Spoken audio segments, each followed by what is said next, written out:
Welcome back to Inside Update, brought to you by Inside Investigator, nonprofit journalism to root out corruption in Connecticut. You can find all of our news, our investigations at insideinvestigator.org, where you can also give us your email. And in return, we will send you the news that you need to know every Wednesday and Sunday morning. It's no hassle, straight to your inbox, very easy stuff. And today we're going to share three of the stories that you could have received in your inbox, but you're going to get a little bit of the behind the scenes here as we're trying to do with this program. First, the DCF Star home in Harwinton has been closed following Mark Fitch's investigation into the happenings there. We'll get into some of the details and just look at that timeline. Second, we're going to talk about how Connecticut's truck tax is falling short by more than $25 million. And this isn't quite the end of the EV debate, electric vehicles, but it seems to be for 2023. Spoiler alert, it's going to get kicked down the road and the conversation is likely to continue. Mark, we're going to start with DCF. First, I don't think that you wrote this story with the intention of, listen, I'm going to shut this home down, but you do deserve credit and thanks, I think, from many people, because the result of your work has been the closure of a home where people were experiencing some serious corruption, some very serious ills in their life. I just want to thank you personally and just congratulate you on having a story that had such a positive impact on human lives. Yeah, I mean, that was never the intent, of course. And it wasn't even the intent of the town officials in Harwinton to see the home closed. But conditions in that Star home had gotten to the point that they were untenable. I mean, DCF knew this. DCF emptied the home of all but one teenage girl since July of 2023. And just, last week I was able to confirm with them that they're no longer going to continue the STAR program there. Wow. And so, there were hearings held, or there was a informational hearing held by the Committee on Children, where DCF was brought up there and they testified for most of the 2 hours. I really think, and this is something that was reiterated by the Harwinton First Selectman, that this was kind of DCF just trying to make the problem go away. It's the easiest solution for them. Be like, this is a problem. There was bad press about it. We got to get rid of this and just shut it down. I don't know what happens to the girls that were in that home. They probably got transferred to other places. They don't know what they're going to do with that property at this point. But, the Harwinton First Selectman, Michael Chris, he said it's like putting a Band-Aid on a bigger problem.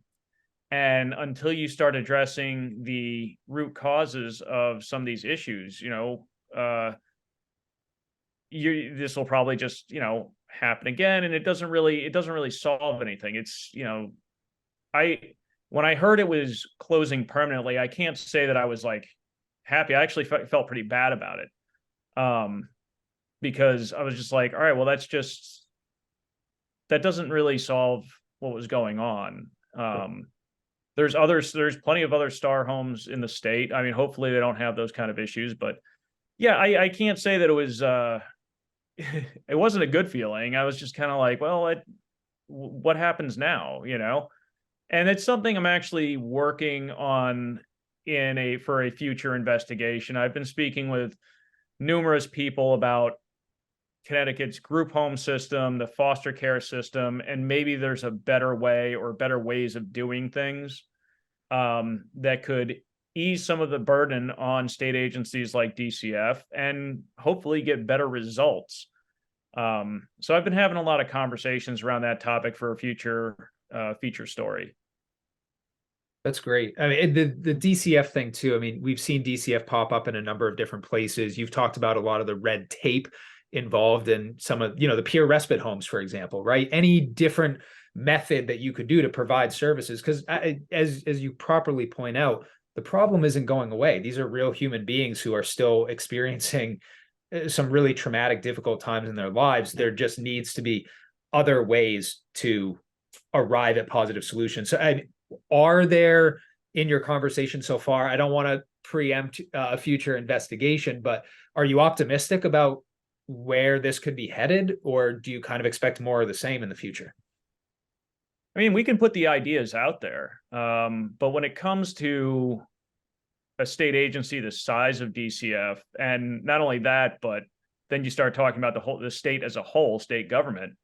It's not like turning a rowboat around. It's like turning a cruise liner around. It takes a long time. It takes a lot of effort, and it doesn't happen quickly. It happens slowly. So, but if we can, put some ideas out there, bring up some, speak to some experts that maybe people in the state government haven't heard about, or bring up ideas that lawmakers haven't heard or discussed, that can open some doors.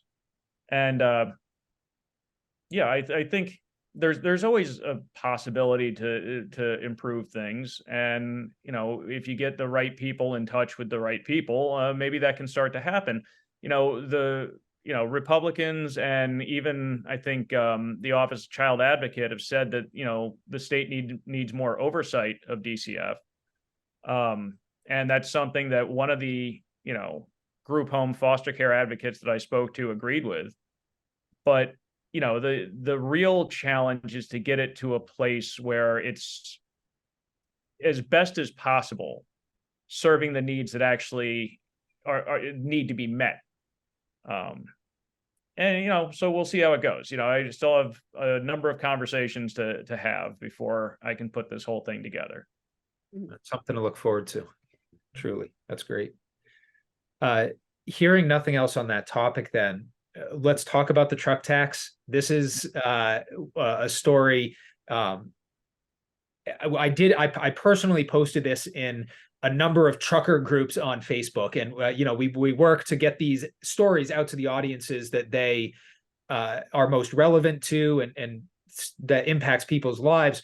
And it seems like there's a conscious culture of avoidance here that's going on. I mean, companies directing their trucks around Connecticut, people just not reporting.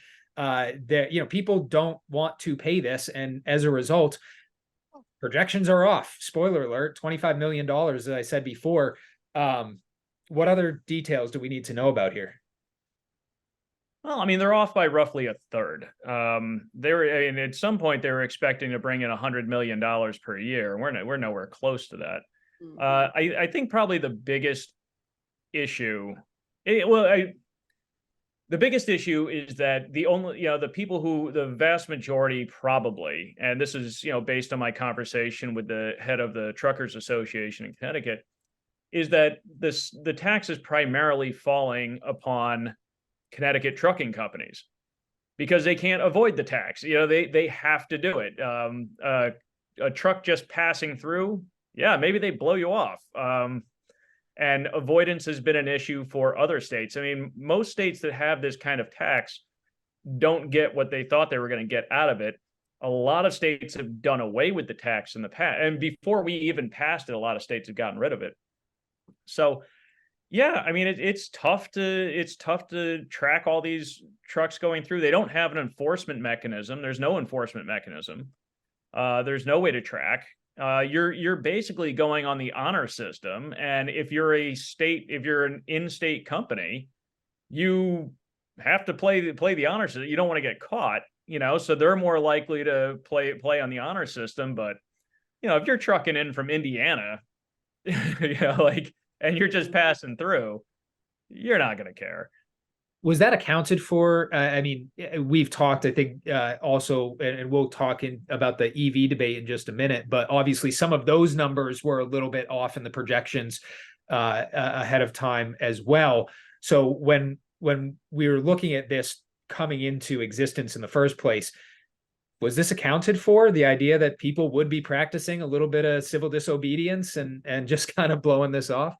No, I mean, the OFA took their best shot at what it should collect, right?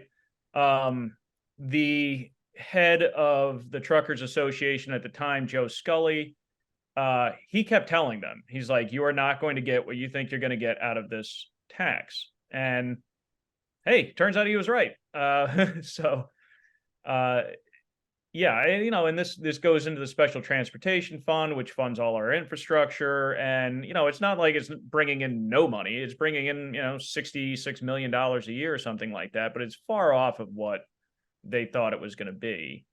And to me, I think that's just part of the issue when we start doing these tax projections and things like that. Is you can do it, but maybe listen to the people who are in the industry and what they're telling you before when you're making those projections. Be like, listen, you're going to have a lot of people avoiding this tax. Maybe you don't want to bet the whole farm on it. Without a doubt. Okay, that's super interesting. The trucking industry generally, I know, is fascinating. The move from paper logs to digital logs. It is an industry that pushes back on these kind of efforts over the last decade, at least, with huge frequency. So it's, I guess, not particularly surprising, but it was a very interesting article to read, all of the same. I'd like to spend the balance of our time here then moving over to another transportation thing. Trisha has been so patient here. I know that you've done a lot of writing on this. The EV debate for 2023 is over. Governor Lamont pulled his recommendation, but it sounds like this is coming back. If anything, the article that Mark wrote kind of said that the Democrat Party and Lamont just needs to kind of go back to the war room. Am I understanding that correctly? Yeah, I mean, and obviously, I've written a lot about it, but so has Mark, so I'm sure we'll both have plenty to say on the subject. This was, of course, very busy last week, like right before the Thanksgiving holiday. There was a lot coming out about the EV debate, mostly from the Republican side. I mean, it seems like the Lamont administration sees electric vehicles as being important to Connecticut's greening of various technology, right? So not just you're getting solar panels on houses or making state buildings greener and changing like the way we generate electricity, but also like getting consumers to purchase and use electric vehicles en masse. So Connecticut has a law on the books from a few years ago that we will follow California's emission standards. This is frequently a subject of great debate because California has been instituting very strict emission standards. And this is one of the most strict, I think, rules that they've had, which is both passenger vehicles like light and medium cars and trucks, and medium and heavy vehicles. So that's like your tractor trailers and things like farm equipment and stuff like that. They are forcing everyone to no longer be able to purchase a new gas-powered vehicle of any size in California in 2035. So that was something that Connecticut was adopting because of this rule that we have, and that caused a lot of uproar. A lot of people saying that it limited choice. I think there was at least a little bit of misunderstanding, whether accidental or intentional, on certain sides, because there were people saying that like it would force you to sell your 5-year-old gas-powered car and buy an electric vehicle, which is not what it would do. You would be allowed to drive any gas-powered vehicle currently on the road. You'd be allowed to purchase used gas-powered vehicles. You just couldn't buy new gas-powered vehicles from dealers.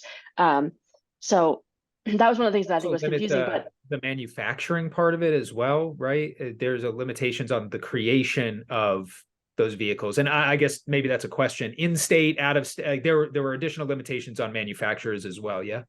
Yeah, I mean, there were always going to be emission standards that manufacturers had to meet for anything that wasn't an electric powered vehicle, and those I think will still be in place. I'm not positive about that. We'll find out more when this debate comes back up, probably in the next legislative session, early next year. So that's what we have to look forward to in 2024. I think the Democrats are going to try to pass a law that forces this to happen, but I don't know how much support they're going to have.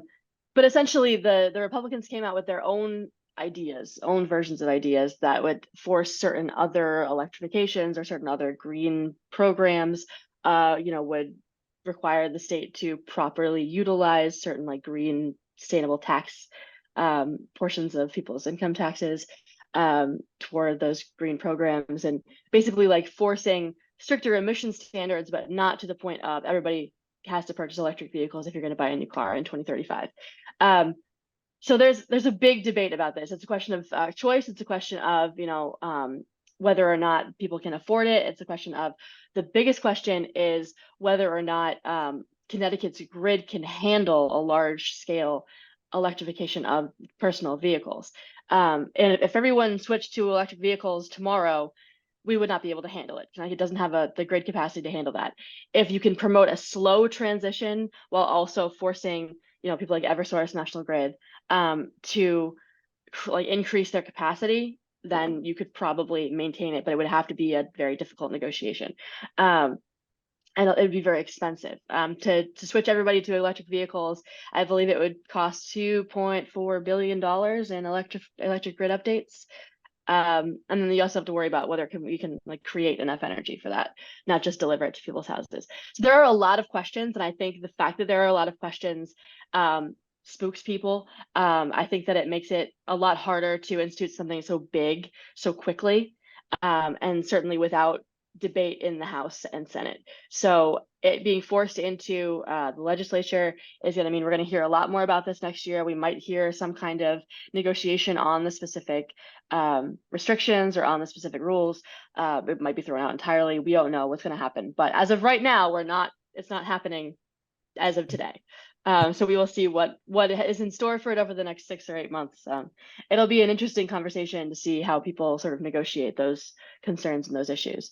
Yeah. And yeah, no. Yeah, I mean, it's interesting because, I was at the press conference the other day, and they literally trotted out everybody. You had to hear from, we heard from the speaker and the majority leader, and then the Senate President Pro Tem and the majority leader there, and then Katie Dykes and some guy from Eversource. And, they brought out everybody. And I think it was in an effort to shore up their base, which, the environmental groups pretty much, largely Democrat, and tell them that we are working on this.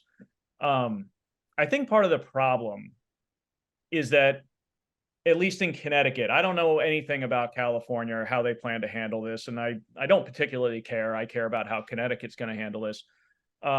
Is that they're kind of starting at the finish line, right? Electric vehicles, there's the finish line. But you got to start at the beginning. And this is something the public realizes when you sit there and say, we're going to go all electric. And they say, well, you're already warning us about rolling blackouts in the winter. Where are we going to get the electricity for this? And that, I think, is a huge question. Yeah. Where are you going to get the electricity for this? I mean, are you going to build another nuclear power plant? I mean, are you going to? Which no one wants. Huh? Which no one wants. I think a lot of people want it. I think that's another area where there's a lot of questions that need to be answered, right? Because it needs to come from somewhere. The electricity. I think people want a nuclear power plant that isn't nearby them, so it has to be near That's somebody. true. Yeah. I mean, it's maybe not everybody wants Homer Simpson at the helm. Yes. But or are you going to build another natural gas pipeline to get stuff? I mean, I know the environmentalists don't want that, and I'm sorry, but like the Revolution Wind is going to be about 800 megawatts. Mm-hmm. But if you went full electric vehicle, I think it'd take another 8,000 megawatts. And so that's a lot of windmills. So, and you're not even just talking Connecticut, you're talking Massachusetts and Rhode Island, and I think Vermont and possibly Maine. So you're talking about a major regional thing. And another thing that came up is, when I was listening to Matt Ritter and Senator Looney, Ritter was saying, he's like, oh yeah, the electric buses cost a lot more. And he represents Hartford, which is a, environmental justice community. They have a lot of, buses going around spewing out whatever they spew out. And he goes, yeah, we'd love to get some electric buses here so we don't have all these noxious fumes going into the air, but they cost a whole lot of money. We might need subsidies. So everybody's going to want a subsidy. You're going to have the cost of upgrading the grid usually falls on ratepayers. I mean, we already have some of the highest electric costs in the country. If you start jacking it up to support this, you're going to have a bunch of angry, electric bill payers. So probably some people are going to be asking for subsidies there. You got to pay for the charging infrastructure. People are going to want subsidies. conversion buses, things like that. They're going to want subsidies. So this is a lot of money. It's not just the grid. It's not just, what it costs to buy. We're already giving out all these rebates for electric vehicles. If you're going to sell a lot more, do those rebates stay in place? That's going to cost a lot of money. So there's a lot of things to parse out. And I think the Democrats were trying to sell it as we've already gotten to the finish line, electric cars. And people weren't buying it because you have to kind of walk them through the steps of how we're going to do this. And it seems like that is what they're going to try to do. I don't know if they're going to be successful with that. If they wanted to do it, they could do it tomorrow. They could call a special session. They have such a massive majority that they could have their own Democrats vote against it and still pass it, no problem. So, but I think there's a lot of pieces that need to fall into place before you could actually say this is a go. And there is a time limit on this. The state needs to give manufacturers 3 years lead time, so they know what emission, regulations are coming for cars they're going to send to Connecticut. So if they don't get it done in 2024, we're pretty much going to be to have to default to the federal emission standards. Yeah. You make a very good point, which is I think the main argument that certainly the Republicans were making when I was doing that press conference last week was that there is no plan. And I think that everybody has a lot of questions there. Like you said, there is this end date, right? There's a 2035 electric vehicles date, but there isn't necessarily a how do we get there plan in place. And I think it makes sense to start with, here's the date that we're going to do this by, but then you do, like you said, have to come up with that plan for here's what needs to get done by that time. Here is is there a limit to how many electric vehicles you can sell at that point and not crash the grid? Just figure all that stuff out. So I imagine that we're going to see things about creating working groups and that sort of thing in the legislative session, trying to figure out what the requirements need to be, because I can't imagine you can put all of that into a single piece of legislation. Yeah, that would be a long, I don't look forward to reading that piece of legislation, but you need to bring in people from ISO New England. You need to bring in, I'm sure Eversource is chomping at the bit for this to happen because, it's just going to be a lot of work for them to do. And that means a lot of money in their pockets too. So yeah, you gotta kind of figure out how you're going to do this, because the electricity isn't going to come from nowhere. It's got to come from somewhere. And then you got to build out the grid, and then you got to get the chargers installed, and then you got to subsidize probably all this stuff because people are going to be upset with the cost, and then you get your electric car. Yeah. This is one of the things that I think the work that you are doing, though, Mark and Tricia, Catherine as well, to cover this and understand, because I agree with the point that the transparency isn't there. The understanding isn't there along the way. And it's not doing anybody any favors when the deep estimates on costs have to be corrected by OFA by orders of magnitude, because that's just undermining the trust and credibility that has been built up. There needs to be translation. There needs to be understanding. And frankly, that's one of the reasons why Inside Investigator exists, right? Is so we can hopefully provide some of this. We want the information to be good coming out in the first place, but when it isn't, that kind of fact checking and understanding is absolutely vital to the understanding of any issue. This one funny thing that kind of came up during the press conference, because as a guy sitting behind me started kind of yelling out in the middle of it, and it reminded me, in Connecticut, we don't let Tesla sell their cars here. It's the most popular electric vehicle out there, and they're not allowed to sell them here because they don't use a dealership model. Tesla's tried to get that overturned for years. They failed every single time because the car salesman lobby is pretty strong, and so it's another thing. Tesla has to sell at Mohegan or something like that in order to get their cars, or you can just go to New York and do it there. But it is kind of an interesting point, is that all right, you want all these electric cars. Pretty much every Tesla you see out there, they bought that somewhere else. Yep. without a doubt. We're running low on time. Any last points? Otherwise, I think we can look to wrap up. This is helpful. I really appreciate both of you digging into this. Really interesting stuff. To those of you watching and listening, if you enjoy this show and the news and investigations that we produce, please consider becoming a donor. We're a nonprofit newsroom. That means that, yes, it is tax deductible, but you'll also be supporting journalism that is custom built for you, your friends, and your neighbors in Connecticut. Huge thank you to each of you for watching and listening to Inside Update. We'll be back with another episode in 2 weeks. And until then, be well, stay safe, and stay informed.